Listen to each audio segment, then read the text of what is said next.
오늘도 주님 앞에 예배드리기 위해서 이곳에 모인 우리 성도님들 가운데 주님의 큰 축복이 있기를 소망합니다. 하나님께서 이 예배에 함께 하셔서 주님을 더욱더 알게 하시고 주님과 함께 더 친하게 지낼 수 있도록 하나님께서 인도하실 것을 믿습니다. 아멘. 지난주까지 우리는 홍해를 건넌 이스라엘 백성에 대해서 함께 나누었습니다. 홍해에 도착했을 때 이스라엘은 앞은 넓은 바다가 가로막고 있었고 뒤에서는 자신들을 쫓아오는 애굽 병사들을 맞이하게 되었습니다. 그 쫓아오는 애굽 병사들을 보면서 이스라엘은 아마 성경에 나와 있듯이 많이 좌절하고 원망하고 있었을 겁니다. 우리가 애굽에서 자유를 얻기 위해서 하나님을 쫓아서 이곳까지 왔는데 여기서 우린 죽게 되었구나. 우리는 이제 여기서 꼼짝없이 죽게 되겠구나. 이런 생각을 했겠죠. 마음이 무너지고 원망이 마음 가운데 가득했었을 겁니다. 그러나 그 슬픔을 기쁨으로 바꾸시는 역전의 하나님께서는 이스라엘을 버리지 않으셨습니다. 우리가 너무나 잘 알고 있듯이 하나님께서는 홍해를 반으로 가르시고 물을 벽처럼 세워서 이스라엘로 마른 땅을 지나가도록 인도하셨습니다. 그뿐만이 아니죠. 그 마른 땅을 따라서 수많은 병거를 타고 쫓아오던 애굽의 군사들이 또 있었습니다.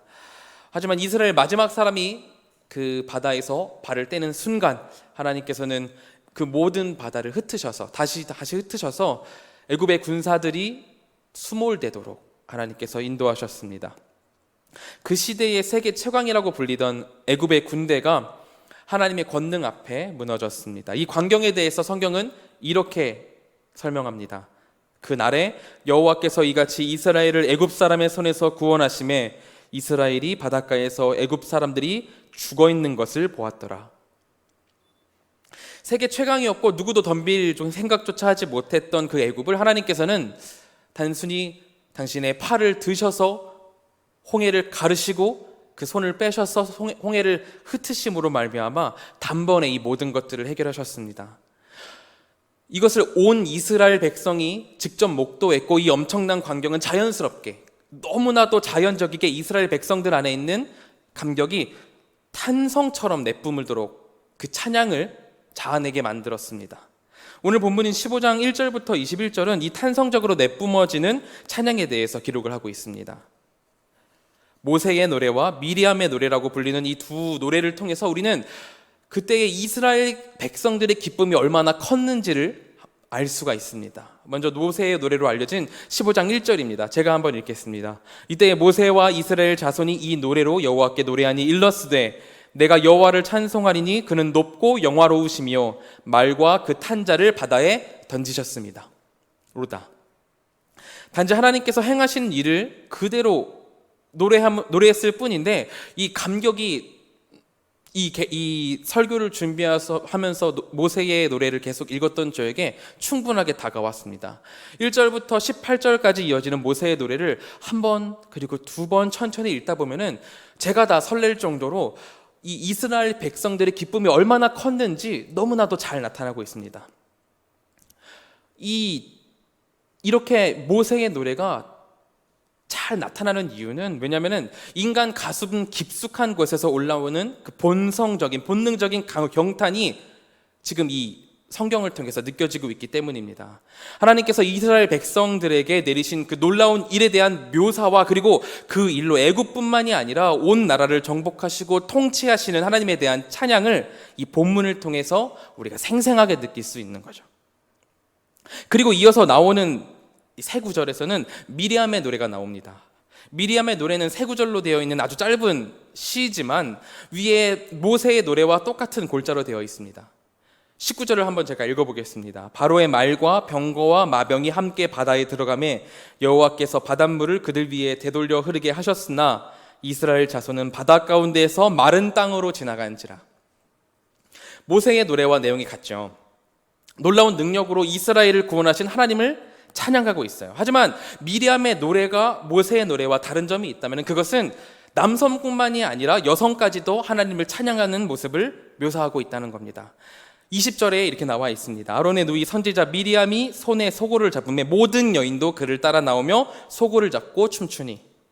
이 시대의 유력한 남성층뿐만 아니라 여성도 찬양을 했던 것은 전 세대가 같은 마음으로 하나님께 찬양을 했다는 그 의미를 나타내는 거죠. 그 모습을 묘사하고 있다는 겁니다. 그뿐만이 아닙니다. 성경은 모든 여인도 그를 따라 나오며 소고를 잡고 춤추니라고 묘사하고 있습니다. 이스라엘 백성들이 목소리뿐만이 아니라 자신의 모든 것들을 다해서 소고치고 춤을 추면서 하나님을 찬양하고 있는 겁니다. 우리는 이 두 개의 노래를 통해서 우리가 하나님의 존재와 행하심 앞에 섰을 때 어떤 반응이 나오는지를 깨닫게 됩니다. 작디 작은 인간이 하나님의 놀라우심을 목도했을 때 과연 인간은 어떻게 행동하게 될 것인가에 대한 본연적인 것을 탐구하게 된다는 것이죠. 하나님의 놀라우심 앞에 섰을 때 우리 안에 이러한 본능적인 탄성과 찬양이 내뿜어져 나온다는 거예요. 오늘 15장에서는 그런 자연스럽고 내 안에서 본능적으로 나타나는 그 탄성, 하나님을 향한 그 탄성이 우리에게 느껴지고 있다는 겁니다. 제가 예전에도 말씀드린 적이 있지만 저는 20대 시절에 중국을 여행 다닐 수 있는 기회가 참 많았습니다. 하나님의 일을 하면서 중국 각지를 돌아다닐 수 있는 기회가 참 많았거든요. 그럼 이 넓은 중국을 무슨 기준으로 여행을 다니느냐 하면은 제가 중국 각지의 여행을 다닐 때 목적지를 정하는 최우선 기준이 있습니다. 바로 산인데요. 중국이 자랑하는 5대 명산이 있습니다. 그러면 그 5대 명산을 기준으로 숙사와 식사를 배치하면서 여행 계획을 짜곤 했었습니다. 한 번은 빛날 화자를 써서 이렇게 화산이라고 불리는 그런 산을 가게 되었습니다. 나름대로의 계획을 짜고 화산이 있는 도시에 도착했습니다. 그리고 화산은 또 도시에서 굉장히 멀리 있기 때문에 한두 시간 정도 걸리는 거리를 버스를 타고 가게 되었어요. 그 버스 안에서 중국 친구를 한 명 만나게 됐습니다. 이제 중국 친구랑 이제 이런저런 얘기를 하다가 친해졌어요. 그래서 그 산을 함께 오르게 됐습니다. 저는 산 꼭대기는 좋아하지만 산을 오르는 것 자체는 좋아하지 않기 때문에 케이블카를 타고 꼭대기에 가기를 원했지만 이 중국 친구는 무슨 소리냐고, 화산은 처음부터 끝까지 걸어서 올라가야 된다고 저에게 말을 했습니다. 그래서 별로라고 생각을 했지만 이 친구가 1시간 내내 저를 세뇌시켰기 때문에 결국 별 수 없이 이 친구와 함께 해발 2200m 정도 되는 산을 밑에서부터 꼭대기까지 오르게 되었습니다. 이 친구는 뭐가 그렇게 좋은지 맨 밑에서부터 꼭대기까지 오를 때까지 제잘거리고 막 신나게 얘기를 하는데 중국말로 저는 어금니를 꽉 깨물고 막 그래 막 이러면서 산을 올랐거든요. 그렇게 아침과 저녁을 꼬박 등반을 했어요. 그렇게 꾸역꾸역 겨우 꼭대기에 도착을 했습니다. 저녁 한 5시, 5시 반쯤 돼서 꼭대기에 도착을 했어요.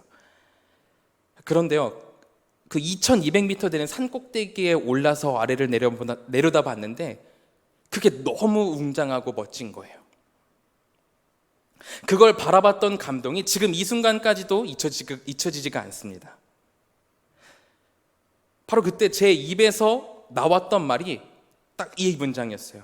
와, 하나님, 당신은 정말로 위대하신 분이십니다. 이 모든 걸 만드셨다니 진짜 하나님 대단하신 분이세요라는 말이 자동으로 제 안에서 탄성처럼 나왔어요. 자연에 압도되어서 본능적으로 그것을 창조하신 하나님께 하나님 정말 대단하십니다라고 경탄이 나온 거예요. 저뿐만이 아니라 우리 성도님들께서도 겪어보신 일이 있을 겁니다. 하나님께서 행하신 놀라운 일들을 보고 있으면은 자연스럽게 내 안에서 내뿜어 나오는 하나님에 대한 경탄이 있다는 거예요. 힘들고 어려운 일들을 해결하시는 하나님의 그 은혜 앞에서, 또는 도저히 풀 수 없는 그 문제가 있었는데 기도했을 때 하나님께서 풀어주시는 그 하나님의 은혜 앞에서 우리는 하나님에 대해서 경탄을 금치 못하게 된다는 겁니다. 그럼 오늘 본문의 이스라엘 백성들은 어땠을까요? 우리가 겪는 수십 배, 수백 배, 수천 배는 더 경탄했을 겁니다.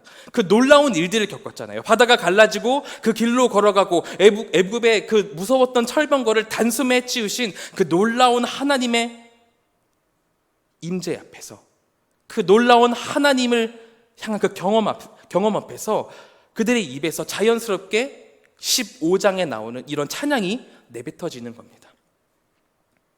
2002년 월드컵을 기억하실 거예요. 그때 16강을 진출하기 위해서 포르투갈과 경기가 있었습니다. 포르투갈전에서 우리가 축구 강국 포르투갈을 꺾고 사상 최초로 16강을 가냐 마냐 막 이랬었거든요. 그래서 마음을 졸이고 보는데 70분까지 0대 0이었어요. 골이 하나도 나오지 않는 거예요. 그러다가 후반 70분에 박지성 선수가 이렇게 트래핑해서 슛을 쐈는데 그게 골에 들어갔습니다. 그때 정말로 수많은 사람들이 본능적으로 내뿜었던 함성을 기억하시는지 모르겠어요. 저는 집에서 보고 있었는데 온 아파트가 정말로 막 한 번에 그 와 하는 함성 소리 때문에 정말 놀랐던 기억이 있는데, 우리가 그 함성을 질러야겠다고 생각하고 하나 둘 셋 함성 와 한 게 아니잖아요. 진짜 너무나도 큰 기쁨을 다 같이 목도했을 때에 나오는 본능적인 외침이거든요. 그런데 이 일보다, 이런 하찮은 일보다 수천 배, 수만 배는 놀라운 일을 하나님께서 이스라엘 백성에게 행하셨습니다. 그 놀라운 일이 이스라엘에게 나타났고, 이스라엘 백성에게서, 그들의 입에서 오늘 본문과 같은 본능적인 그런 찬양이 하나님께 경탄으로 올려졌다는 겁니다. 저는 이 부분을 통해서 우리의 예배에 대해서 생각을 하곤 합니다. 하나님은 바다를 거르고 병거를 무찌르셨어요. 그것을 목도한 이스라엘의 입에서는 탄성과 찬양이 흘러나왔습니다. 자연스럽게, 너무나도 자연스럽게 탄성이 흘러나왔어요. 그렇다면 씻을 수 없는 죄를 가진 이 죄인을 직접 찾아와 주시고 자신의 피를 흘려서 구원의 길을 마련해 주신 우리 구주 예수 그리스도를 대면하는 예배를 드릴 때, 매주 있는 수요 예배, 금요 예배, 그리고 우리가 주일에 드리는 이 예배를 드릴 때 우리 안에서도 이런 본능적인 탄성과 경탄과 찬양이 나와야 하지 않겠냐는 것입니다. 이 죽을 죄로 인해서 어떻게든 구원을 받으려고 발버둥은 튀지만 도저히 해결책을 찾을 수 없는 이 모자란 죄인을 핏값으로 사시고 먼저 찾아와 주셔서 아무 이유 없이 선택하시고 우리를 예수 그리스도를 믿는다는 그 자체 하나만으로 매일매일을 미래를 성화의 길로 인도하시고 우리를 도우시는 그 놀라운 은혜를 경험하는 우리 매일매일의 예배와 삶에 이런 본능적인 탄성과 찬양이 있어야 한다는 것입니다. 저도 마찬가지지만 우리는 때론 예배를 너무 의무적으로만 생각하고 하나님 이번 주일로 저는 제 의무를 다했습니다라고 일주일을 털어버릴 때가 있습니다. 하지만 우리가 정말로 예배를 통해서 하나님을 대면했다면, 이 예배를 통해서 정말로 하나님을 만났다면 그 가운데 우리 가슴 깊숙한 곳에서 본능적으로 튀어나오는 하나님에 대한 경탄과 고백이 함께해야 한다는 것입니다. 평양대부흥을 볼까요? 평양대부흥의 시발점이 된 것은 길선주 장로님의 고백 때문이었습니다. 길선주 장로님이 이 시기 동안 계속됐던 사경의 기간 동안 하나님을 깊이 만나셨고 직접 하나님 앞에 서게 되셨어요. 그 직접 하나님 앞에 서게 됐을 때 길선주 장로님이 자신이 얼마나 더러운지, 자신이 하나님 앞에서 얼마나 부끄러운 죄인인지, 하나님과 내 차이가 얼마나 갭이 큰지를 직접 느끼게 되신 거예요. 그것에 대해서 고백할 수밖에 없고 하나님이 얼마나 대단하신 분이신지에 대해서 고백할 수밖에 없었던 거예요. 그래서 많은 사람들이 나와 있는 자리에 나와서 나는 죄인입니다, 내가 나쁜 짓을 했어요, 내가 이런 짓을 했습니다라고 많은 사람들 앞에서 고백을 하고 하나님을 찬양할 수 있었던 것 아니겠습니까? 그리고 그 뿜어 나온 고백이 교회의 지도자들과 선교사들의 고백으로 이어졌고 1907년 평양 대부흥으로 이어졌던 것이죠. 저는 우리 한가람 예배에 이 찬양이 함께하길 소망합니다. 우리 성도님들의 삶에 이 은혜가 강력하게 함께하기를 소망합니다. 구원을 경험한 우리의 삶에 하나님을 향한 자연스러운 경탄과 찬양이 흘러나오지 않고 불평과 쓴뿌리만 가득하다면 이 얼마나 하나님께 죄송한 일이 되겠습니까? 이스라엘 백성들은 그때 당시에 자기 목숨 건진 것만으로도 이렇게 기뻐서 찬양을 하는데 우리 죄의 족쇄를 풀고 영원한 생명을 보게 하신, 천국 땅을 바라보게 하신 예수 그리스도를 간직한 우리가 매일의 삶을 통해서 기쁨을 누리고 있지 못하다면, 매일의 삶을 통해서 하나님을 만나고 그 하나님을 만남으로 인해서 경탄이 나오지 않고 있다면 하나님께서 이 일을 통해서 얼마나 가슴 아파하시겠어요. 그러므로 우리 성도 여러분, 하나님께 경탄으로 매일 만나는 우리 주 하나님 앞에서 찬양하시는 우리 성도님들 되시기를 소망합니다. 하나님을 경배하시는 우리 성도님들 되기를 소망합니다. 저는 이것을 지키기 위해서 제 나름대로 하나님 앞에 경탄을 계속하기 위해서 나름대로 규칙을 정해놓은 것이 있습니다. 뭐냐면은 제 기도의 마지막을 찬양과 경배의 기도로 마무리하는 거예요. 우리가 기도를 하다 보면은 하나님 이렇게 해주세요, 하나님 이것을 간구합니다라는 기도를 자주 드리게 되잖아요. 꼭 물질적인 것을 구하지 않더라도 하나님 제 마음이 너무 답답합니다, 하나님 제가 하나님의 사람이 되고 싶은데 제가 매일매일 그러지 못합니다, 하나님 제발 저를 도와주세요라고 간구하게 됩니다.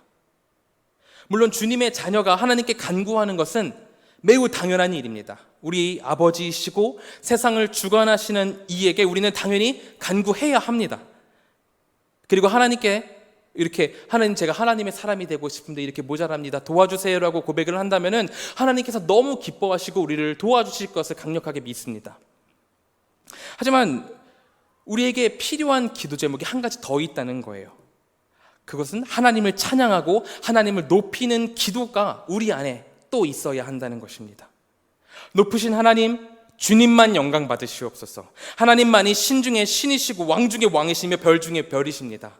온 땅이 주님의 위대하심을 찬양합니다. 할렐루야.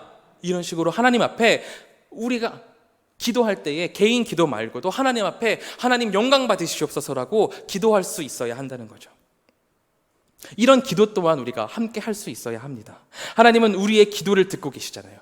구하라, 그리하면 너희에게 주실 것이요. 찾으라, 그리하면 찾을 것이요. 문을 두드리라, 그러면 너희에게 열릴 것이니 아무것도 염려하지 말고 오직 모든 일에 기도와 간구로 너희의 구할 것을 하나님께 감사함으로 아뢰라. 하나님께서 우리의 기도를 듣고 계시다는 것, 이것도 우리가 잘 생각해 보면 바다를 가르시는 일에 필적하는 놀라운 일입니다. 만유의 하나님께서 이 죄인의 기도를 들으신다는 이 자체가 매우 놀라운 일이라는 거예요. 그냥 세상의 눈으로만 보면은 나도 기도하고 옆에 있는 사람도 기도하고 뒤에 있는 사람도 기도하니까 별로 놀라울 일이 없어 보일 수는 있습니다. 하지만 사실 우리가 깊게 생각해 보면은 하나님께, 이 죄인이 하나님께 기도드린다는 그 자체가 얼마나 대단한 일인지 모르겠습니다. 이게 얼마나 놀라운 일인지를 우리가 더 깨닫기를 원합니다. 이 깨달음으로 기도라는 놀라운 경험을 할 때, 그 기도라는 놀라운 하나님의 기적을 경험할 때 본능적으로 자연적으로 나오는 우리 성도님들의 찬양을 하나님 귀에 속삭일 수 있기를 소망합니다. 왜 아이들 보면은 아이들이 부모님께 이렇게 말할 때가 있잖아요. 엄마 아빠 막 귀 좀 빌려주세요 그래가지고 귀에다가 엄마 아빠 사랑해요, 우리 엄마 아빠가 최고야 라고 이렇게 말할 때가 있습니다. 예배를 통해서 우리를 만나주시는 하나님께 우리의 마음 가운데에서 터져나오는 그 사랑을 진심으로 고백하는 우리 성도님들 되시기를 간절히 소망합니다. 아멘. 그런데 하지만 아쉽게도 우리는 인간인지라 이 찬양을 매번 놓치고는 하죠. 잃어버리곤 합니다. 인간이 얼마나 나약하고 부족한지 우리는 매번 이 굴레에 빠져서 하나님께 찬양하지 못하고 감사를 드리지 못하는 그런 일들을 겪곤 하죠. 오늘 본문 15장에 나오는 이스라엘 백성들도 마찬가지였습니다. 하나님께서 이스라엘을 구하시고 홍해를 건넌 이스라엘은 수르라는 광야로 나와가지고 바로 홍해 바로 앞에 있는 광야거든요. 수르 광야로 나와서 3일을 행군을 하게 됩니다. 그런데 사흘 동안 물을 구하지 못하고, 그리고 사흘이 이제 돼서 겨우 찾은 물이 오늘 본문에 나오는 마라라고 불리는 쓴 물이었습니다. 성경은 이 쓴 물이 대체 무엇을 말하는지는 정확하게 얘기는 하지 않습니다. 성경을 공부하시는 학자들은 아마도 소금기가 너무 많아서 짜서 이 물을 마시지 못했을 거라고는 연구를 통해서 추측을 하고 있는데, 이 쓴 물이 무엇인지 모르지만 어쨌든 사람이 마실 수 없는 물이라는 것은 확실합니다. 어쨌든 이 대인원이 광야를 걷기 시작하고 하루, 이틀, 3일 이렇게 오랜 기간 동안 광야를 지났는데 물이 나타나지를 않는 거예요. 그나마 이번에는 물을 찾았는데, 발견했는데 사람이 마실 수 없는 쓴 물인 거예요. 이에 이스라엘 백성들은 더 이상 참지 못하고 다시 폭발하고 맙니다. 24절입니다. 백성이 모세에게 원망하여 이르되 우리가 무엇을 마실까 하매. 우리가 성경을 이렇게 쭉 읽다 보면은 이스라엘 백성들이 이 부분에 대해 굉장히 답답하게 느껴지곤 해요. 홍해를 경험한 지 이제 겨우 사흘이 지났습니다. 홍해를 가르신 하나님을 찬양한 지 며칠 지나지 않았어요. 그런데 성경책으로 겨우 3구절 만에 이스라엘 백성들의 마음은 원망으로 바뀌었습니다. 이렇게 읽으면 이스라엘 백성들이 굉장히 좀 너무한 것 같아요. 참을성이 너무 없고 하나님 앞에 감사함이 너무 없어 보입니다. 하나님에 대한 마음이 이렇게 어쩜 이렇게 왔다 갔다 할까라는 생각이 들곤 합니다. 하지만 또 곰곰이 생각을 해보면 이들의 원망이 이해가 안 가는 것은 아닙니다. 물론 하나님의 10가지 재앙을 통해서 하나님의 능력을 보이셨고 홍해를 통해서 구원하시는 하나님이라는 것도 보여주긴 하셨습니다. 하지만 광야를 지났는데 하루, 이틀, 3일을 물을 발견하지 못했다고 생각을 해본다면 그 뜨거운 광야를 지났는데 3일 동안 아무 물을 발견하지 못했다고 생각을 한다면 그들의 원망 자체는 이해는 됩니다. 만일 제가 광야를 가는데 3일 동안 물을 발견하지 못했다라고 한다면 저 또한 하나님을 원망했을 것 같거든요. 거기다 이스라엘 무리는 추정하기로는 한 200만이나 되는 큰 인원이라고 합니다. 2017년 기준으로 대전의 인구수가 150만 명이거든요. 이 대전의 인구수보다 많은 인원이 태양이 내리쬐는 광야에서 3일을 물을 구하지 못했습니다. 그리고 겨우 찾은 물이 쓴 물이라 가지고 물에 눈앞에 물은 있는데 물을 먹을 수 없게 되자 그 수많은 사람들 가운데서 원망이 안 터질 수가 없었을 거예요. 이스라엘 백성들이 단순히 하나님을 신뢰하지 못하고 그들이 못나서 원성을 하고 있다는 것이 아니라 그들의 원성에는 생각보다 인간적인 필요에 의한 납득할 만한 이유가 있었을 수도 있다는 겁니다. 하나님께서도 이 사실을, 이 인간의 부족함, 한계를 잘 알고 계셨을 거예요. 하나님께서 인도하는 여정이셨고 백성들은 그 뒤를 따랐을 뿐입니다. 하나님께서는 인간을 지으신 분이기에 인간의 한계도 너무나 잘 알고 있으셨을 것이고 이 수많은 사람들이 마실 물이 필요하다는 그것도 충분히 알고 계셨을 거예요. 하지만 하나님은 사흘길을 물을 내지 않으시고 결국 쓴 물이 있는 이 마라까지 인도해 오셨습니다. 그리고 원성을 어떻게 보자면 사서 들으셨어요. 물론 하나님이 이스라엘 백성들이 원망하는, 하나님 앞에 이스라엘 백성들이 원망하는 것이 잘한 일은 아닙니다. 죄를 지은 일이죠. 하나님을 그렇게 놀랍게 우리 자신들을 구원한 그 하나님을 이렇게 원망하는 게 잘한 일은 아니에요. 하지만 우리는 오늘 본문을 읽을 때 하나님께서 이 이스라엘 백성들에게 뭔가를 말씀하시기 위해서 일부러 이렇게 행하셨다는 메시지를 읽게 된다는 거예요. 우리는 그 해답을 25절을 통해서 얻을 수 있습니다. 25절입니다. 제가 읽겠습니다. 모세가 여호와께 부르짖었더니 여호와께서 그에게 한 나무를 가리키시니 그가 물에 던지니 물이 달게 되었더라. 거기서 여호와께서 그들을 위하여 법도와 율례를 정하시고 그들을 시험하실세. 여기서 하나님이 모세를 통해서 쓴물을 단물로 만드는 해결 방법이 나옵니다. 하나님께서 가르치신 나무를 물에 던지는 거였죠. 실제로 모세가 그 나무를 물에 던졌을 때 물은 달게 되었습니다. 그런데 이것을 곰곰하게 생각해 보면은 그 전에도, 이 일 전에, 3일 전에도 나무와 물이라는 매개체를 가진 특별한 일이 있었습니다. 바로 홍해를 가르친 일이었죠. 나무 막대기와 지팡이를 물 위로, 바다 위로 내밀자 하나님의 기적이 일어났었어요.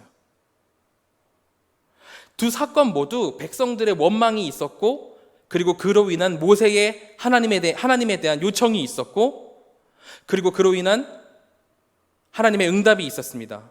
그 나무로 된 그 지팡이를 물에 내밀거나 물에 내던지라는 하나님의 명령이 있었죠. 그리고 이것을 모두 실제로 행했을 때 모든 것들이 해결되었습니다. 두 사건이 나무와 물이라는 비슷한 매개체를 가지고 진행이 되고 있다는 겁니다. 이 쓴 물에서 일어난 일이 3일 전의 홍해 사건을 축약적으로 압축해서 보여지도록 하나님께서 의도하고 계시다는 거예요. 하나님께서는 이스라엘 백성들에게 이 일을 통해서 그때의 놀라운 일들을 다시 한번 생각나게 하시고 위대하신 하나님께 집중하게 하신 겁니다. 그리고 다만 차이점이라면 오늘 26절에서 이 말씀을 덧붙이고 있는 것이죠. 26절입니다. 이르시되 너희가 너희 하나님 나 여호와의 말을 들어 순종하고 내가 보기에 의를 행하며 내 계명에 귀를 기울이며 내 모든 규례를 지키면 내가 애굽 사람에게 내린 모든 질명 중 하나도 너희에게 내리지 아니하리니 나는 너희를 치료하는 여호와임이라. 아멘.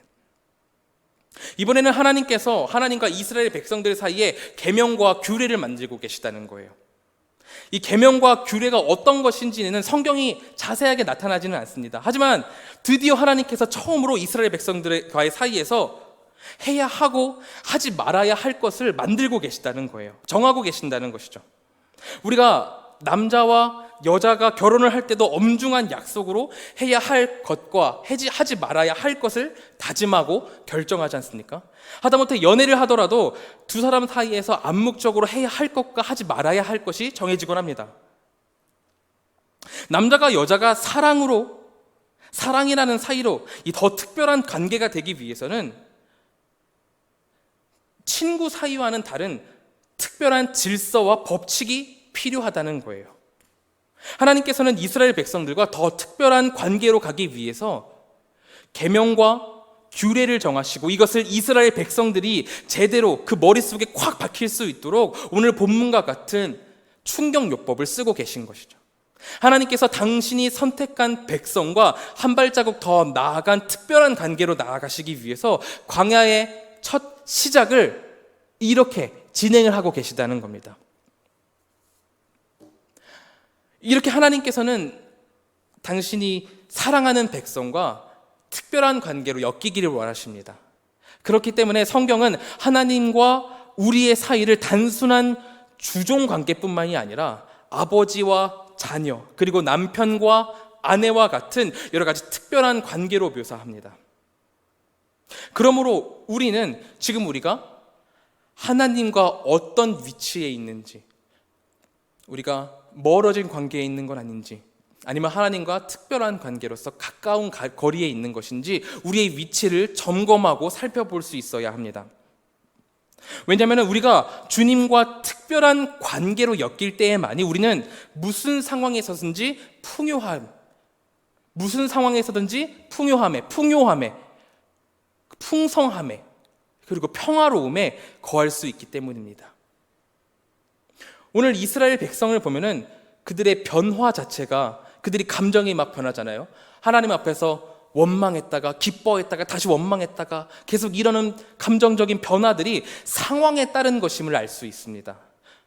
홍해 앞에서는 하나님께 원망했다가 홍해를 건너게 하시자 하나님을 기뻐하고, 물을 발견하지 못하자 다시 원망하고, 이스라엘 백성들은 이 상황 자체가, 내 앞에 있는 이 상황이 변함에 따라서 원망을 쏟아냈다가 기쁨을 내었다가 원망을 다시 쏟아내는 이런 변동을 보이고 있습니다. 출애굽기 내내 이스라엘 백성들이 그렇습니다. 상황으로 인해서 원망하고 애굽의 때가 더 좋았다면서 불평합니다. 하지만 하나님은 상황을 따라 원망하고 기뻐하고 하면서 좌지우지하지 말라고 우리에게 말씀하십니다. 오직 하나님과의 관계 아래에서 이 하나님과의 관계를 통해서만 우리가 풍족함을 누릴 수 있다는 거예요. 오늘 본문에서 하나님께서는 계명과 규례를 주시면서 지켜라라고 명령하고 끝내시는 것이 아니라 이것을 지키면은 질병 중에서 하나도 너희에게 내리지 않을 것이니 나는 너희를 치료하는 여호와입니다. 여호와 라파, 이렇게 말씀을 하십니다. 하나님과의 관계에서 치료를 누리고 하나님 관계에서, 하나님과의 그 친밀한 관계 안에서 우리가 풍요를 누릴 수 있게 된다는 것이죠. 이스라엘에게 변하지 않고 계속 기둥처럼 함께했던 것은 상황이 아니라 하나님이셨습니다. 계명과 규례를 지키는 것, 즉 하나님과의 관계를 놓치지 않는다면 이스라엘 백성들은 결국 어떤 상황에서든 해결책을 얻을 수 있게 되었어요. 출애굽기 내내 그랬고요, 구약 내내 그러했고, 신약 때에도 하나님과의 관계가 우리가 똑바로 서 있다면 우리가 어떤 상황에 있든지 하나님께서는 우리와 함께 하십니다. 하나님은 홍해를 떠나서 광야 학교의 이스라엘 백성들을 학생으로 받아들이시고 전체 수업을 조망하시면서 오리엔테이션을 하면서 이제 40년간 광야 학교가 계속해서 진행이 될 텐데 이 모든 수업을 하나로 축약하시면서 이렇게 말씀하시는 거예요. 나 하나님과의 관계를 놓쳐서는 안 된다고 가르치시는 겁니다. 지금 현대를 살아가는 우리에게도 이것은 마찬가지입니다. 상황은 계속해서 변합니다. 예배를 자유롭게 드릴 때가 있었고 코로나 때문에 우리가 예배를 드리지 못했던 때가 있었습니다. 지금은 또 이렇게 조심스럽게 예배를 드리는 시기에 있습니다. 공간도 변하죠. 학교에서, 직장에서 또는 가정에서 우리의 상황과 공간은 매우 유동적으로 변화합니다. 하지만 그때에 우리 성도님들이 기억하셔야 될 그것은 변하지 않는 단 한 가지가 있다는 것인데 그것이 바로 우리 주님이시라는 것입니다. 우리 주님은 변하지 않고 선택하신 백성과 언제나 함께 하십니다. 이 사실을 우리 성도님들께서 굳게 믿으시길 소망합니다. 창세에서부터 지금 현재까지 공기가 변하고 자연 환경이 변하고 이 땅 위에 있었던 존재들이 계속해서 변해왔습니다. 하지만 그 수많은 시간을 거슬러서 변하지 않는 단 한 가지가 있었는데 그것은 바로 우리 주님이십니다. 그러므로 상황이 우리를 변동되게, 상황이 우리를 변하게 만드지 마시고 상황이 우리를 결정하게, 우리의 어떤 판단을 결정하게 하지 마시고 오직 변하지 않고 흔들리지 않는 하나님과의 관계 아래에서 풍족함을, 풍요함을, 평안함을 누리시기를 소망합니다. 우리가 그 주님과의 관계 안에 있을 때 우리는 진정한 풍요와 평안에 거할 수 있게 됩니다. 하나님과 언제나 함께하고 하나님과 좋은 관계를 맺고 그 관계를 통해서 하나님 앞에 섰을 때, 하나님 앞에 똑바로 섰을 때에 이 마음 저 깊은 곳에서 본능적으로 나오는 그 탄성적인 찬양을 하나님께 드리는 우리 한가람 교회의 성도님들 되시기를 진심으로 소망합니다. 그 기쁨이, 그 매일매일 하나님과 만나는 그 놀라움이 우리 한가람 교회에 있기를 진심으로 소망합니다. 아멘.